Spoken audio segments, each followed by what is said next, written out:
Steve and I have bantered around so many different ideas in the past few months of our really newfound collaboration, working together with NETIV and the Exodus project.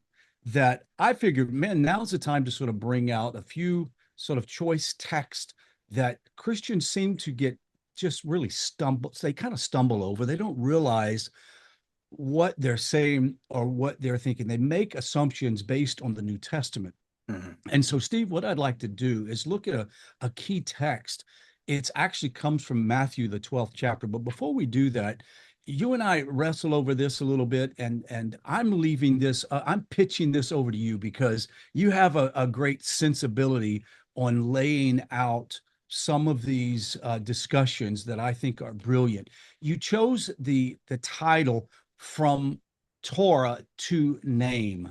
What are we talking about here? And why did you pick this idea from Torah to name? What does this mean? So, what we're going to discuss today is Matthew's use in the 12th chapter, as you mentioned, of Isaiah 42. Okay. So, this will become more clear as we delve into the presentation, but just as a background, the subtext is the anatomy of a textual shift. Okay. Hmm. So, in a certain textual tradition, which would be the mainline Hebrew one, the servant in Isaiah 42, it's his Torah, right, that the nations will hope in and follow, etc. Right. Well, in a variant textual tradition, which, like I said, we're going to delve into, rather than Torah, it's name. Okay. In his name, the Gentiles will hope. Okay. Right. So we are going to really tease out what that is about, why Matthew used what he used, and potentially that it might not be exactly as simple as Christians normally present it. Okay. Of course. Yeah. Now we're going to be looking at specifically Matthew, the 12th chapter, verse 18 through 21. And I'm going to read the text, and then we're going to see what most Christians will read. And then we're going to examine the next step. Uh, they actually are seeing this or believing it to be a quote from the Nevi'im, right? So Matthew, the 12th Right. chapter reads this way: Behold my servant, whom I have chosen, my beloved, with whom my soul is well pleased. I put my spirit upon him, and he will proclaim justice to the Gentiles. Verse 19 says, He will not quarrel or cry aloud, nor will anyone hear his voice in the streets. A bruised reed he will not break, a smoldering wick he will not quench until he brings justice to victory. And in his name, the Gentiles will hope. This is a very, very key text for most Christians, I would Absolutely. say. So, do you want to take it from there, or do you want me to go ahead and read Isaiah? Yeah, go ahead and read Isaiah 42, 1 through 4. Okay, So now they have the baseline Hebrew tradition as well, and then we can tease both out. absolutely. It's very good. So, the next verse comes from Isaiah, the 42nd chapter, verse 1 starts with this: This is my servant upon whom I uphold, my chosen one, in whom I delight. I have put my spirit upon him. He will teach the true way to the nations. He will not cry out or shout aloud or make his voice heard in the streets. He shall not break even a bruised reed, nor snuff out a dim wick. He shall bring forth the true way. And the last verse, verse 4, he shall not grow dim or be bruised till he has established the true way on earth, and the crosslands shall await his teaching. Which, when I read that, it makes me so excited because I realize where we're at in today's time. Go ahead. Absolutely. Yeah, I mean that verse could also be translated, and the islands will await his Torah. Yes, yes, That's the literal translation of it, okay? So that's yes. where the from Torah to name comes from. As you heard in the Matthew one that you just read, it ends with the Gentiles will hope in his name, right? Right. Whereas you just read the Isaiah tradition, the Masoretic text tradition, um, in his the islands will, await his Torah or his teaching, Hmm. okay? Right. All right. So, at first glance, Matthew reinforces the common assumption He appears to be simply quoting the Hebrew prophet to validate his claims about Jesus. Okay, so let's look at this here. This is Isaiah 42, 1 through 3, and Matthew 12, 18 through 20. So it's really the fourth verse of both that we're worried about. Okay. So as you can see, upheld, chosen, endowed with spirit, brings forth justice, does not cry out. Okay. So the illusion here is of the faithful quote. Near perfect structural linguistic continuity between these first three initial verses. Okay. So we don't need to spend much time on this. We're just showing that at first glance, this appears to be a fidelitous quote, and that Matthew is simply just directly quoting. Okay.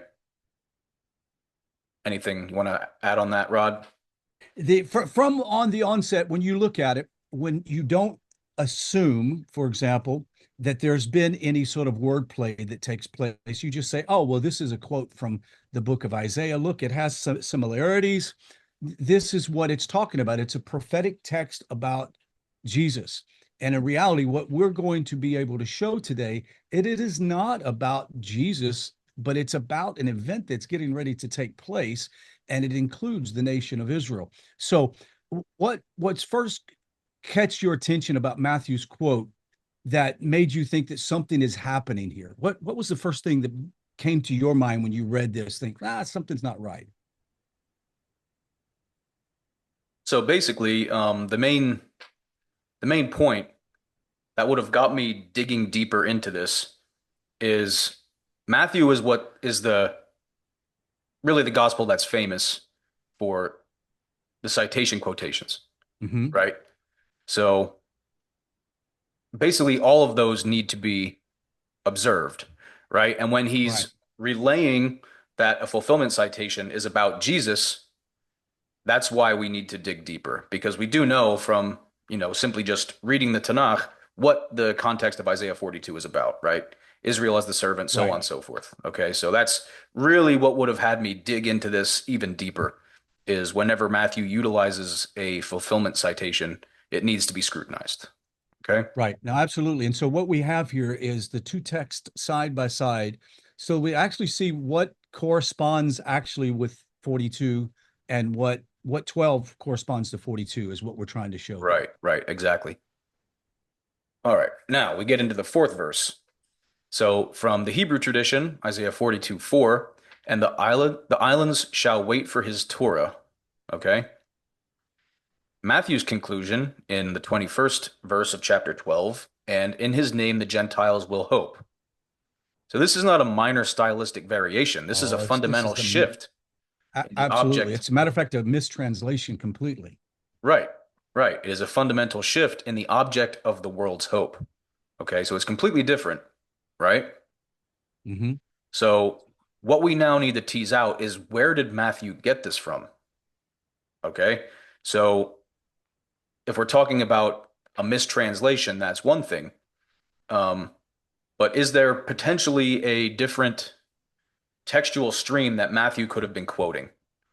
And And also, we have to ask ourselves the question, and we would encourage our Christian friends to do the same thing: is, well, what does one word matter, like Mhm. theologically? How much can that really impact the full meaning?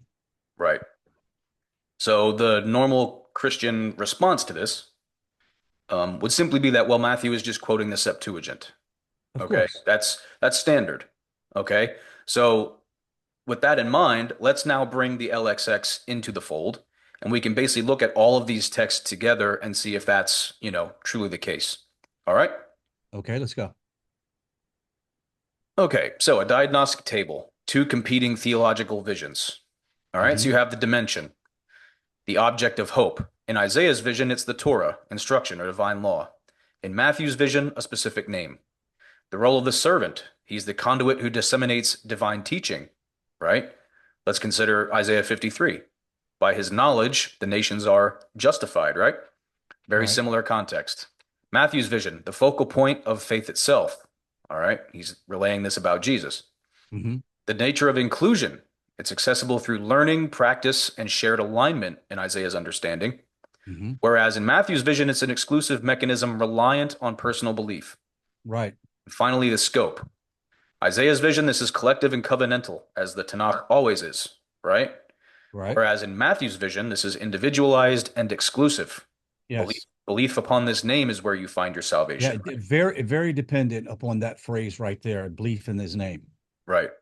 So in Matthew, the servant no longer mediates divine teaching. He embodies and replaces it as a central object of faith. All right, a very major shift. All right. The manuscript trail, a borrowed translation. So as we mentioned, now the LXX comes into the fold. All right. Isaiah 42:4 in the LXX provides the exact textual basis for Matthew's rendering. Hmm. Superficially, his quotation appears legitimate. He simply quoted the widely used Greek translation of his day. All right. So we have the Gospel of Matthew. He says, in his name, the Gentiles will hope. All right. The Greek LXX, in his name, the nations will hope. And there we have where it varies from the Masoretic Hebrew tradition. Right. All right. So I just want to put this to bed right now because I'm sure it's going to come up. There is, of course, a tradition that the original LXX was only the first five books of Moses.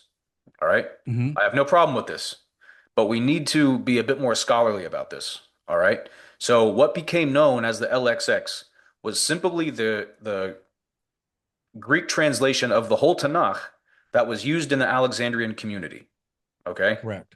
So just like a Xerox machine or a Kleenex, those are brands. They're right. They're brand names that then Hmm. every product then gets called by that one brand name. It's a very Right. similar idea. Okay. So whilst it might not be the exact five books of Moses that were translated by the 70 scribes, Hmm. okay, just because of convention, the Alexandrian community, because that's where the LXX was translated for the Right. Library of Alexandria. So the Hebrew Bible that was translated into Greek, that the Alexandrian community, which was quite substantial, would have used, just adopted that name LXX. Okay, so that's just what we need to iron out and put to bed right now. Okay. Okay, there's a widely held polemic, I guess you could say, that it's strictly a Christian invention. Well, that's not true, first of all, because there are numerous verses in the LXX that actually go against the Christian claim. All right, so let's just move into the rest of the presentation with those postulates in mind. Okay? Right. All right, the ancient witnesses, a stable Hebrew tradition. So if you look in the Great Isaiah scroll, all right, 1Q Isaiah, second, which is, around second century BCE, um, I do believe that the real Great Isaiah scroll is in the Jerusalem Museum. Hmm. For anyone who might want to see maybe a reproduction of it, if you go to the Museum of the Bible in Washington, D.C., they have basically an entire wall that is a recreation of the Great Isaiah Scroll. I've seen it. It's incredible. Right. Right. The Masoretic tradition, oh, sorry. So the Great Isaiah Scroll, as I said, dates to around the second century BCE. So roughly So the question 200. is there, why is the dating of the Great Isaiah scroll actually important to this argument then? Okay, so if it's roughly 200 plus years before Matthew, all right, then we can't say that the Masoretic simply changed it to argue with Christianity, okay? Right. Because that often comes up a lot, that the Right. Masoretic renderings are just basically polemics against the Septuagint and so on, okay? Right. So this preserves Isaiah 42:4 in Hebrew, confirming the nations await Torah, and this predates the rise of Christianity by 200 years plus. Right. Okay? So that aligns perfectly with the Masoretic tradition, which the authoritative Hebrew text perfectly aligns with the Qumran scroll, the island shall await his Torah in this location. All right? Hmm. So the Torah-centered reading is not a late development, as would be argued. It is the ancient Right. original consensus. Does that make Right. sense? Right. So when we put the Hebrew manuscripts alongside the ancient Greek witnesses, what picture begins to actually emerge in this process? In the Septuagint specifically? Yeah, I mean, you're obviously going to see some differences, correct? Sure. Interestingly enough, the Septuagint as we have it actually is a rather good translation. But just like anything, for example, in English translations, liberties are taken. right? And then you even Hmm. have like the Targumim, like Onkelos and Yonatan. They're more of a commentary than anything, right? So when you Right. find differences, often they are basically like interpretive. They are Right. interpretive in nature, And you if that and makes you sense. kind of expect it with the document itself. When you're reading it, you kind of know that's what they're doing. Right, right. It's very rare to find anything one for one. Right. Okay. There are literal translations that we're going to talk about that were from Hebrew to Greek that are Hmm. basically literal and they're a bit harder to read. So, of course, when you're trying to make a translation that flows, is easy to read, and still relays basically the same information, you're going to have to take liberties. Okay. Right. There's an image of the great Isaiah scroll. Hmm. All right. You can see it's in the Ashuri script, right? It's same Hebrew. I mean, if you can read Hebrew, you can go to either, like I said, the Museum of the Bible Oh, or the Jerusalem Museum, and absolutely. you can read Absolutely. this. It's the same Right. script from over 2,000 years ago. All right. So another interesting thing we need to touch on is the Hexapla. Okay. If any of your viewers might not know, the Hexapla was basically compiled by Origen. So though Origen was a Christian, he truly was a genius. I mean, Mhm. to put together something like this, it has the original Hebrew, okay, for anyone who might not know what hexapla is. Hex, Say that. six. Yeah. Yeah. Please explain. So it Yeah. has six.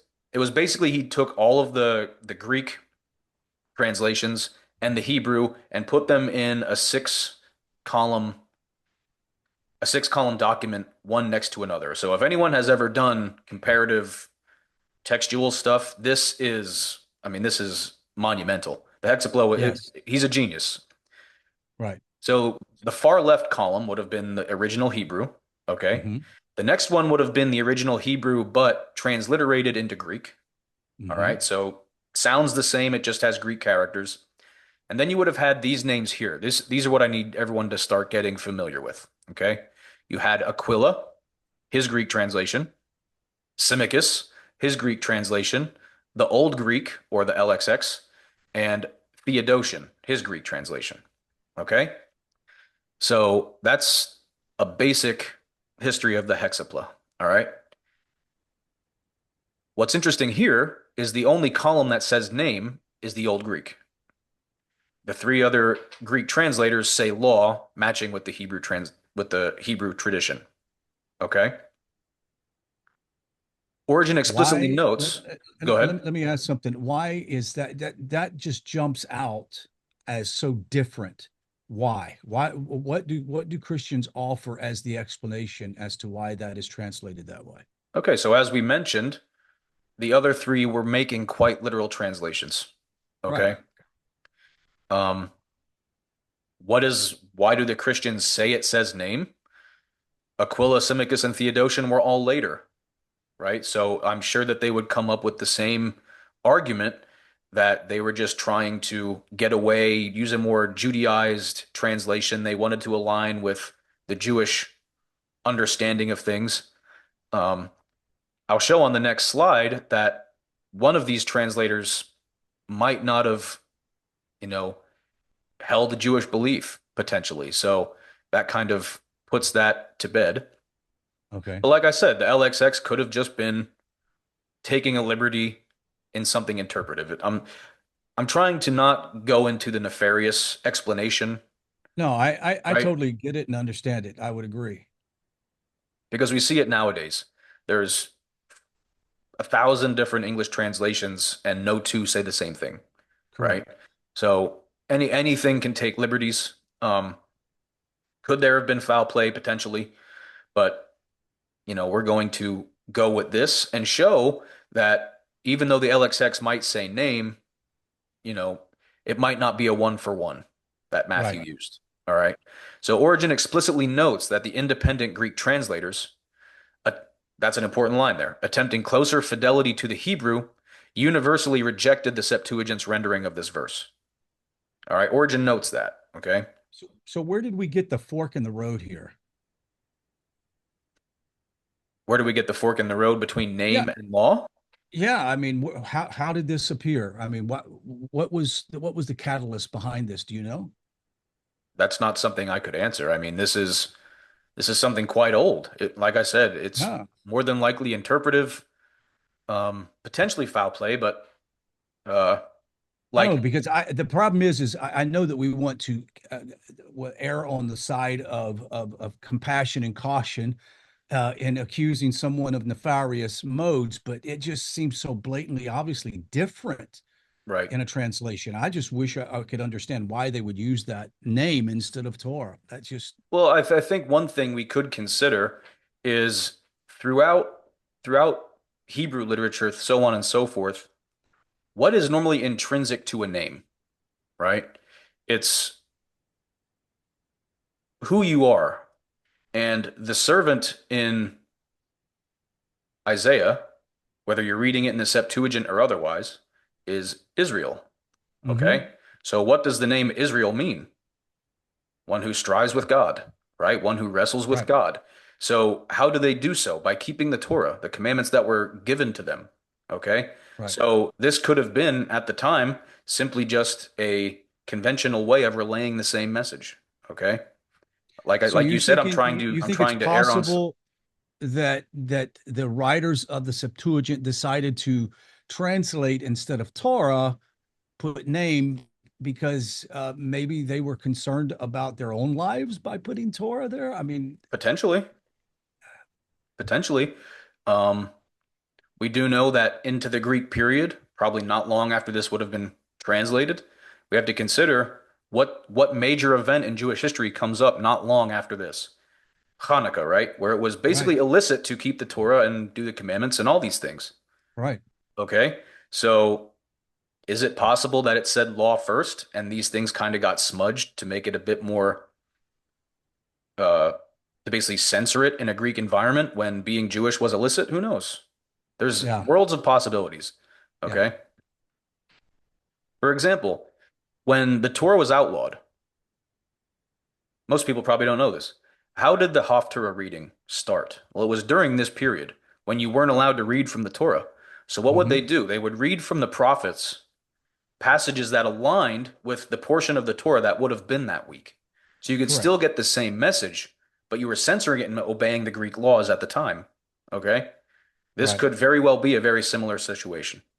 All right. Yeah. Well, that would make sense. Yeah. All right. So here's the interesting thing about Symmachus, one of the translators we just mentioned. So he was a translator of the Bible into Greek, flourished at the end of the second or beginning of the third century of the Common Era. Okay. So roughly 100+ years after the Christian Bible's written. hmm According to Eusebius and Jerome, so Jerome really utilized Symmachus's translation more than the others when he made his Vulgate. Okay. hmm So according to Eusebius, who was, everyone knows Eusebius, the historian of the church, right? Right. Fourth century. He was an Ebionite and consequently a Christian. So even though you have Epiphanius saying he was just a Samaritan who embraced Judaism, you have two of the early church's probably most reliable sources, Eusebius and Jerome, really the Latin church. They're the ones who made the Bible for the Latin church and the history for the Latin church, said that Right. Symmachus was an Ebionite. Okay.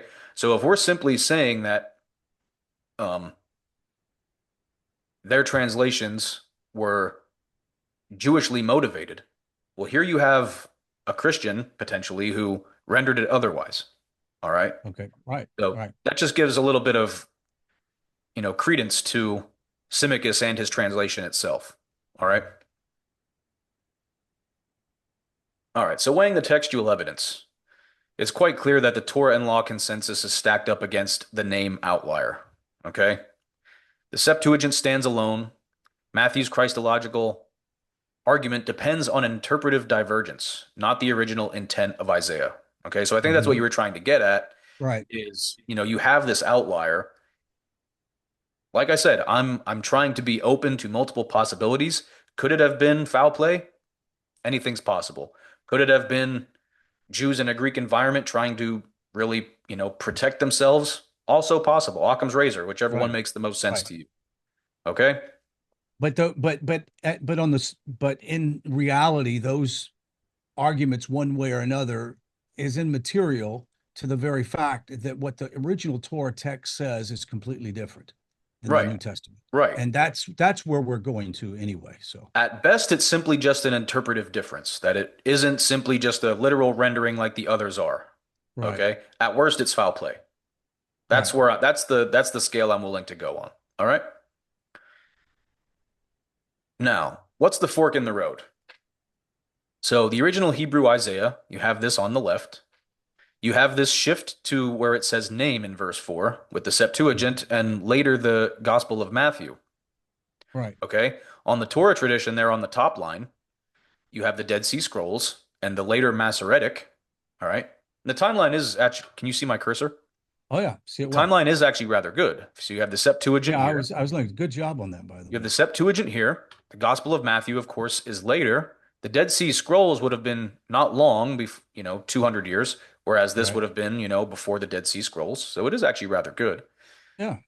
Is there potentially, right, something that converged before? Okay. If Matthew simply copied the Septuagint, the case would be closed. Okay. Right. But a look at the very first verse of his quotation reveals a striking inconsistency. All right. This is where the plot twist shows up. Okay. So, if you are to Here we read go. Isaiah Yeah. 42 in the Septuagint, 42:1 reads, Jacob is my servant, I will uphold him. Israel is my chosen. What does Matthew 12:18 say? Well, he actually aligns with the Hebrew tradition on verse 1. All right. Hmm. He says, Behold my servant. He omits this entire first verse from, or this entire preamble from the Septuagint completely and aligns there with the Hebrew tradition. Right. All right. So when I was saying earlier that both the Hebrew and the Septuagint, regardless of which one you read, are saying that Israel is the servant, this is how I can substantiate that because it says it. Right. Okay. So this Right. is a And the thing variance. is you and I don't have a problem when we read Matthew 12:18 to say, Behold my servant. We understand in context what that is. Right. But a Right. Christian who doesn't know, immediately your assumption is that servant here is being spoken of as Jesus. Mm-hmm. Exactly. Exactly. So this actually lends how we were mentioning how the Septuagint could have gotten to this. I said it could possibly have just been a censorship issue. Why Hmm. would I say that? Because whoever rendered the Septuagint added this in there. Right. Okay? It added in the names. So now you know what name the servant holds. Okay? That's how I come to that potential hypothesis. But regardless, the Septuagint is identifying who the servant is. Okay? Israel, Right. right? So Matthew omits that. He uses the Hebrew opening. Okay? So the Hmm. Septuagint explicitly identifies the servant as the collective nation of Israel, or Jacob, because this undermines an individualized Christological interpretation. Matthew intentionally deletes it, Hmm. referring to the Hebrew. All right. So this is where in the the now Matthew tradition, this is where I think nefarious intent can start to be realized. Okay. I don't hold so much to it in the Septuagint simply because Septuagint is telling you who the servant is and just changing Right. something up later. Okay. Right. All right. So we're really having a hybrid text here. This isn't just a one for one of either one. This is constructed, a carefully constructed passage utilizing what best fits Matthew's Christology. Okay. So in block one, you have Isaiah 42:1 and Matthew 12:18. Okay. He rejects Septuagint, deletes Jacob and Israel, and adopts the Hebrew ambiguity of behold my servant, because now Hmm. there's nothing explicit about it. All right. Right. And the result of that is he detaches the servant from Israel's collective, as is the main context of the chapter. Hmm. All right. Now, block two, Isaiah 42:4 and Matthew 12:21, he rejects the Hebrew, right? He deletes Torah and adopts the Septuagint shift. And the result is replaces divine instruction with personal identity, name. Right. And ultimately, what you are left with is a reconstructed Christology. So, what's the takeaway here? Matthew selectively combined disparate textual traditions, preserving only what advanced his specific theological framework. Hmm. Or anything you have to add on that, Rod? No, I just when I hear this, it does harken back to the age when I was a Christian, a pastor, and reading these texts and not realizing that there was such a crafty wordplay that was taking place, Right. whether nefariously or not, it's immaterial. But this is the reason why I'm where I'm at and you are where you're at. Hmm. Because when we started looking at the original text and understanding Hebrew, you quickly found out either this was on purpose or it was ignorance, who knows what, but it is not what the Hebrew text actually says. And this is why what we're doing is so very important. Well, let me say this. How I said that Origen himself had to be a genius. Matthew had to be a genius too, Of because you course, can't of be a course. dummy and know Isaiah 42 so well in both the Hebrew and the Greek that you can pick and choose what you want to use, right? Right, A more ignorant person would be able to just copy a one for one, okay? right. Someone quite Or put intelligent, something down that would or put something down that was just completely not has is nonsensical. right, right. It takes some type of what what's the old saying? You need to be smart to be a liar, right?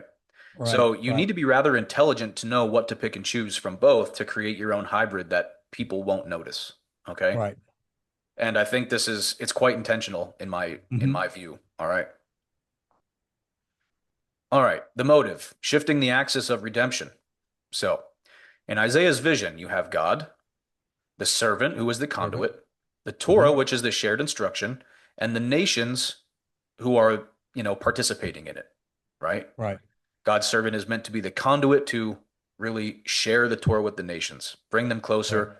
God consciousness elevates redemption, right? right.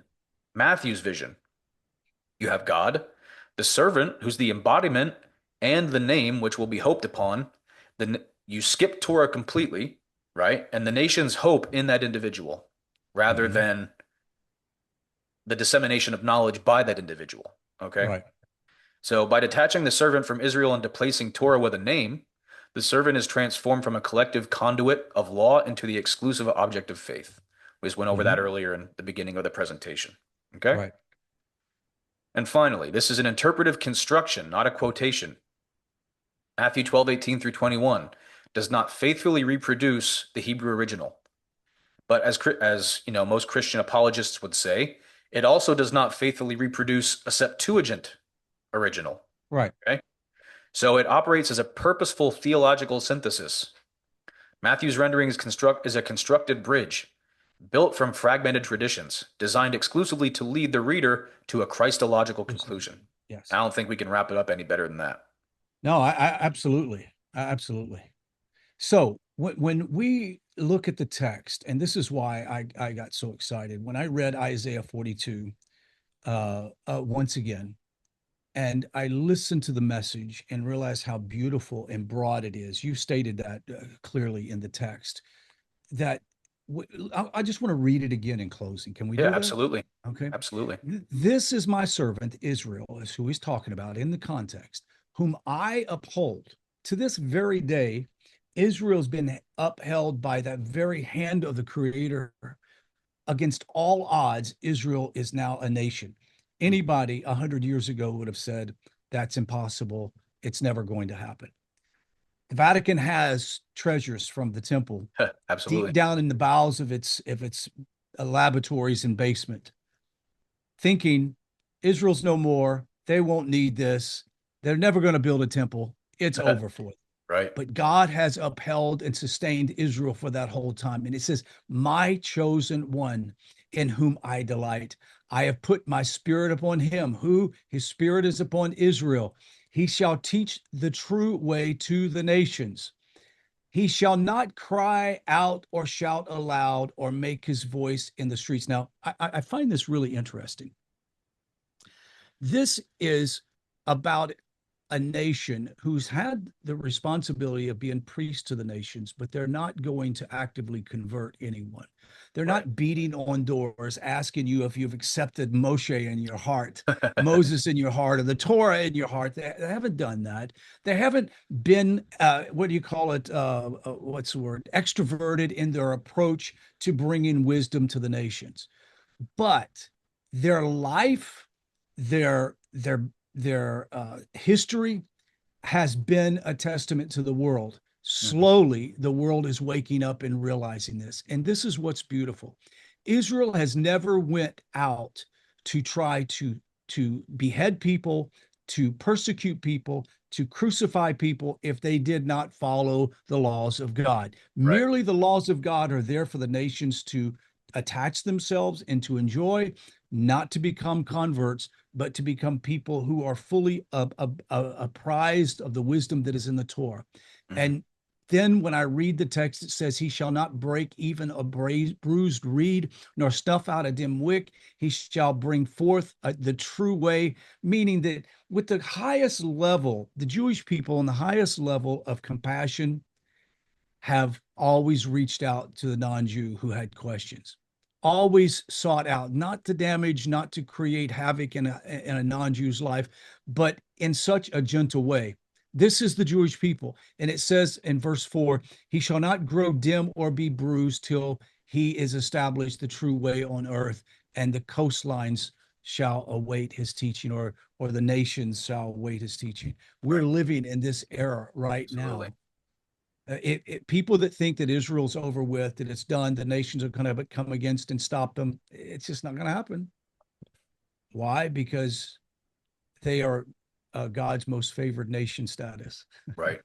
Now, in closing, I've been kind of keeping this close to my chest for this point. Okay, here we go. You're going to hit me with a So, heavy one. all right. So we have this coastline talk. Islands is really what it says.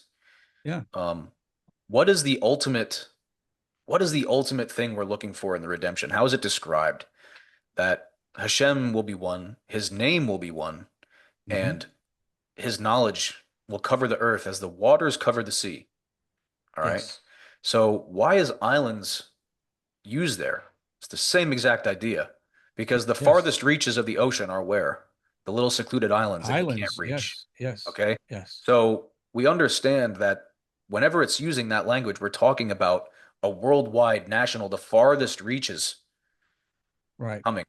And you mentioned why was named there, and I was trying to kind of elude your question a little bit.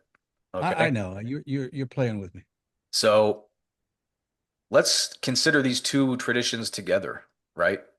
Whoever authored the or whoever translated the XX LXX made it known who the servant is, right? Right. But decided to use name there. All Right. right. So at this redemption, when, the servant's role has been finalized and substantiated, Hmm. Hashem's name will be one, Right. right? So there Oh, is that's some there good. is some That's credence that's in that's actually very creative. I didn't see that. there is some credence in the name rendering there. Well, of course, because it says in the Tanakh that his name will be one.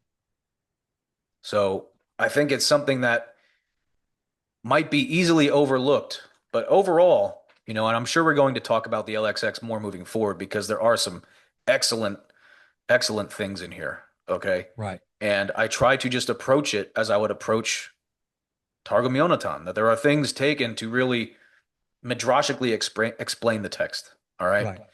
And yes, I think this is just one of them. And I hope it kind of checked the same box for you as it did for me. Well, no, absolutely did. And I hope also for those who are watch this video who might be a bit troubled by what we're bringing up, we're not doing this to create havoc or chaos in your life. We're doing this merely for you to be able to see plainly the differentiation that is made within text and to make a wise decision to know that there is a true redemption coming. And it's not dependent on us believing on a particular man, but actually believing in the one true God and to know that his name will become one soon.